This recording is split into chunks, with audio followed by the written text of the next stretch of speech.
मी स्त्री मुक्ती लीगकडून आहे. माझं नाव हर्षदा आहे. आम्ही मानपूर गोवंडीच्या वस्त्यांमध्ये, कामगार कष्टकऱ्यांच्या वस्त्यांमध्ये खूप वर्षांपासून एक लायब्ररी चालतो, वाचनालय. त्या वाचनालयाचं नाव मुक्तीचे स्वर आहे. आणि तिकडे आम्ही सावित्रीबाई फुले, फातिमाबाई शेख यांच्या नावाने एक अभ्यासगटसुद्धा चालवतो. आणि मानतो की सावित्रीबाई फुले, फातिमाबाई शेख आणि वेगवेगळे क्रांतिकारी महिला आहेत. त्यांनी महिलांच्या शिक्षणासाठी, त्यांच्या स्वातंत्र्यासाठी खूप सारे संघर्ष केला आहे. आणि ते संघर्ष पुढे नेण्यासाठी आम्ही ही लायब्ररीसुद्धा सेटअप केली आहे. आणि या लायब्ररीवर आम्ही महिलांना शिकवण्याचं काम करतो. वेगवेगळे आम्ही विषय शिकवतो, त्यांना कॉम्प्युटर ट्रेनिंग देतो.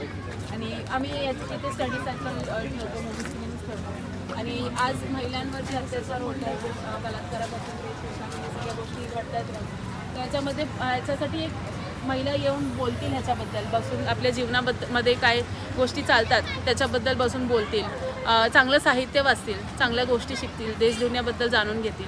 त्यासाठी आम्ही ही जागा बनवली. तर इकडे मुलींना पण शिकवतो, लहान मुलांना सुद्धा शिकवतो. तर त्यासाठी आम्ही तिसऱ्या वर्षाच्या घरभाड्यासाठी आम्ही ही पूर्ण सहयोग अभियान चालवतो वेगवेगळ्या जागी. आणि मुंबईच्या सगळ्या वेगवेगळ्या एरियाजमध्ये आम्ही हे सहयोग अभियान घेऊन जातो आहे. आणि ही लायब्ररी काय आहे, ह्याचं महत्त्व काय आहे, इथे कोण कोण शिकायला येतं, काय काय होतात ॲक्टिव्हिटीज इथे, ह्याच्याबद्दलसुद्धा आम्ही लोकांना सांगण्याचा प्रयत्न करतो. तर ह्यासाठी हे सहयोग नक्की करा, तुम्ही जास्तीत जास्त सहयोग करा या लायब्ररीसाठी, तर तिसऱ्या वर्षाच्या घरभाड्यासाठी. आणि इकडे जे पण ॲक्टिव्हिटीज चालतात, तसं आम्ही कोणी NGO नाही आहोत, तर आम्ही पूर्णपणे जनतेच्या बळावर चालणाऱ्या एक संघटना आहोत. आणि आम्ही मानतो की आपल्या जनताची हक्काची जागा आहे, तर आपल्या बळावरच पूर्णपणे चालायला पाहिजे.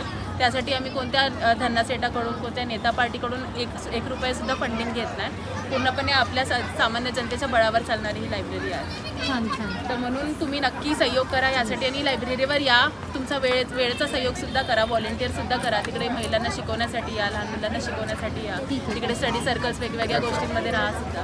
थँक्यू.